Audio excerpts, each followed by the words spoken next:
Congress party में तमाम युवा नेता हुआ करते थे जब यूपीए सरकार थी। आप थे, ज्योतिरादित्य सिंधिया, आरपीएन सिंह, जितिन प्रसाद।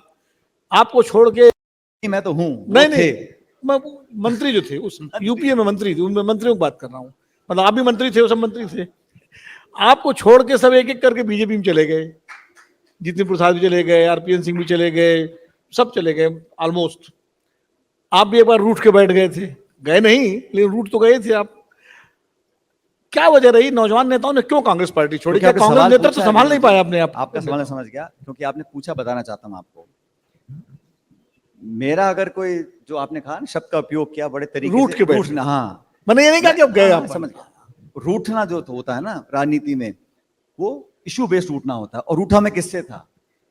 हो सकता है व्यक्ति विशेष से, लेकिन मेरा दल, मेरा नेता, उनसे मेरी उम्मीद थी, उनसे मेरी आस्था थी, उनसे मेरी गुजारिश थी, उसको उन्होंने सुना और माना। तो मैंने अपनी बात रखी, मेरी बात को पार्टी ने माना और उस पर उन्होंने कदम उठाए। इसलिए बोलना चाहता हूं कि हम 72 जीत कराएं इस बार, पहले 20 पे रह गए थे। तो कोई कारण होगा कि हमारे कहने का कुछ अनुशंसा उस पर हुई और उस पर कार्रवाई हुई और पार्टी को लाभ मिला। अगर मैं बात करता हूं पेपर लीक की, भ्रष्टाचार की, अफसरशाही को हावी होने की, कार्यकर्ताओं को मान सम्मान ना देने की, उससे पार्टी को फायदा मिलता है। तभी पार्टी कार्यकर्ता में जान आती है और भाग दौड़ के काम करता है, वो खून पसीना बहाता है अपने कैंडिडेट्स के लिए।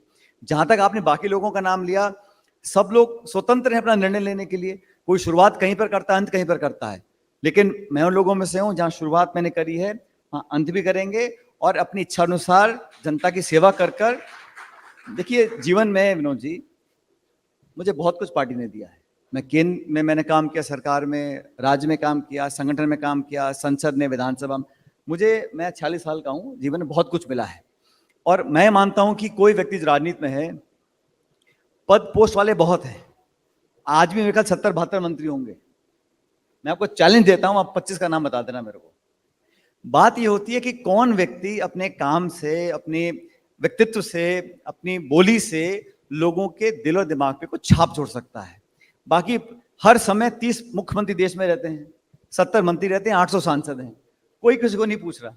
जो लोग मेहनत कर कर मन जीतने का काम करते हैं, उनको लोग याद करते हैं। और हर राजनेता, किसी पार्टी का नेता हो, अगर आप पब्लिक के बीच में रहेंगे, और जनता ताकत होती है, कुर्सी पर तो आते चले जाते हैं, लेकिन पब्लिक, जनता, मतदाता, नागरिक, वो सबसे बड़ी ताकत इंसान की होती है। जो नेता बनते हैं, आपका लगाव रहे, जुड़ाव रहे, समर्पित आप रहे, आत्मीयता आपकी रहे, विनम्रता आपकी रहे, ये बड़ी पूंजी होती है। और राजनीति में जिन जिन लोगों ने इसको रेखांकित किया है, इसको समझा है, वो लंबा जी है। बाकी जैसा आपने कहा, कुछ लोग आए चले गए, उनकी छूट है भाई, वो किस विचारधारा में रहना चाहते हैं, किस पद पर रहना चाहते हैं। और मैं समझता हूँ सबको अपने अपना इंडिपेंडेंट है अपना राय लेने के लिए। अगर आप ये वीडियो YouTube पर देख रहे हैं तो हमारे चैनल को सब्सक्राइब करें और बेल आइकन को दबाना ना भूलें। अगर आप Facebook पर ये वीडियो देख रहे हैं तो हमारे पेज को लाइक करें।